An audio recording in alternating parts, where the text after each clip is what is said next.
Hey guys, Richo here.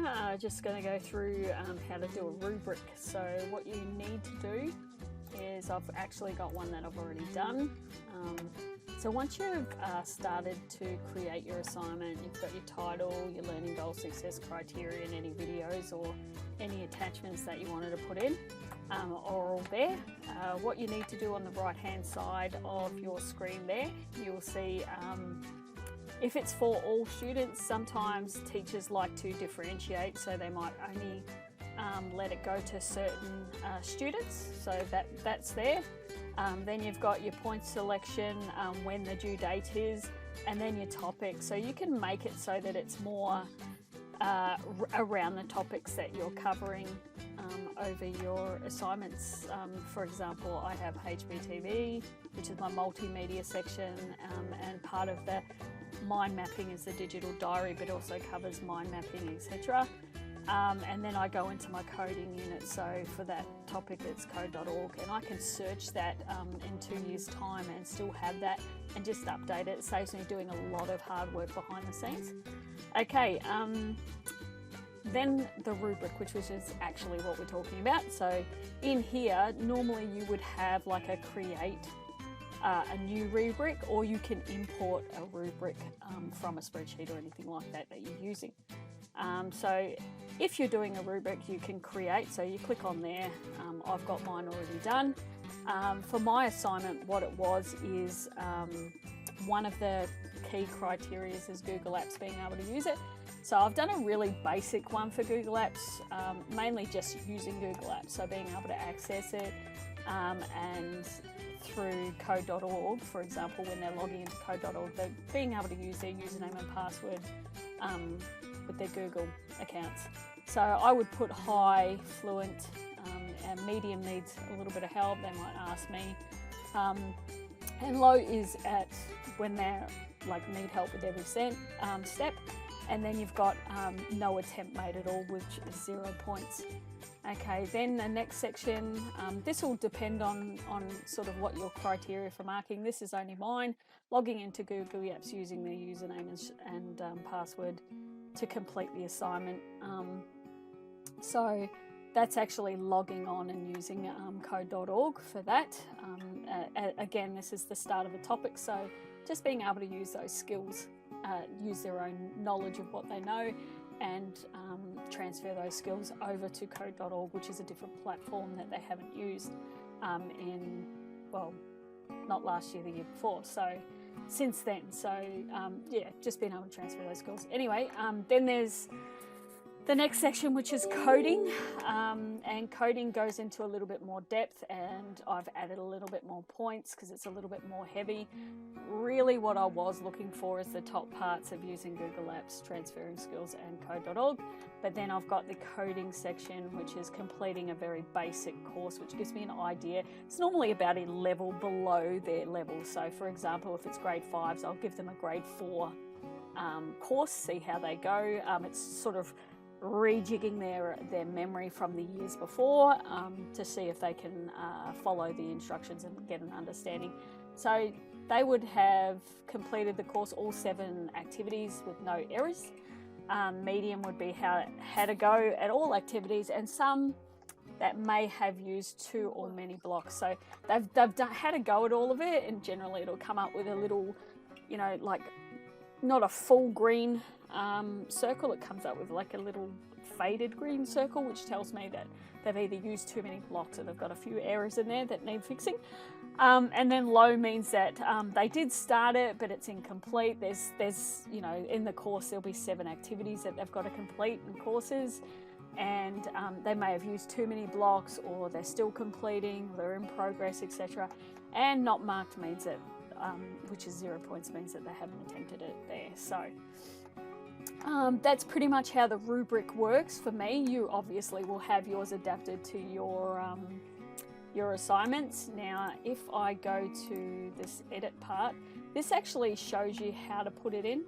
So I usually have it on using the scoring method so that I get an overall mark.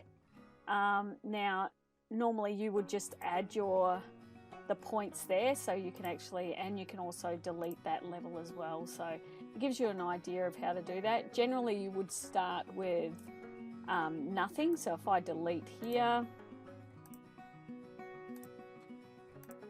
like so, and you'd start off with 0 here, and you wouldn't have anything there in your description. So you put your criteria in here. Yours would obviously be a lot bigger than mine. Then you'd put in your points. You can choose to go 3, 2, 1. It's really up to you how you do it. In this assignment, I like to have 15 because I like to have up the top out of 50. So I've got to work it out so that it comes out of 50. The level I always go with high first. That's entirely up to you. And fluent. So you can choose whatever description you put in there. High means fluent in all aspects of using Google Apps, like so. Then you go to your plus, and again you can change that at any time. You can delete the level, etc. on these options here. Okay, again, this would be the 10. Now, as you can see here, the 15's actually gone across, but if you put in 10 here, what will happen is it will actually change. Medium, I would put needed help with one part, something like that, and enter, and then another one, and as you can see the 15 went over 10 and now it's 5, so it's always sorting it for you, so you don't really have to do a lot. Level low, needs help with every step.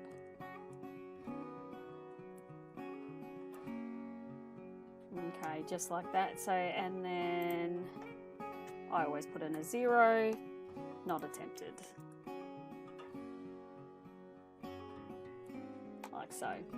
And then when you have done that, should keep it consistent. When you've done that, you know, you can add another level because it'll ask you to add another level just like this. So you can add a criterion here and keep going down. So, and you just add and then add your levels across like so. And then when you press save up the top here, it'll show you how to save. And there's all your rubricing in there. Okay, so the next part is marking. And so what you'll do is you'll go into your class that you're in. You go to your student work here like so. Then you'll see a couple handed in there. So you can click on the handed in section. I'm going to go to Jessie's work. Please keep this between us. Okay, so I look at Jessie's work, and as you can see down the side, you've got your rubric here. Now, obviously, Google Classroom he's using really fluently. Uploaded to Google Classroom, attached slide and handed in assignment proficiently. He did that, so straight away I would give him a high. Okay, needed some help is medium, and low is loaded, but needed help with from start to finish. So that would give me, that's 5 points straight away. So all you're doing is clicking on that.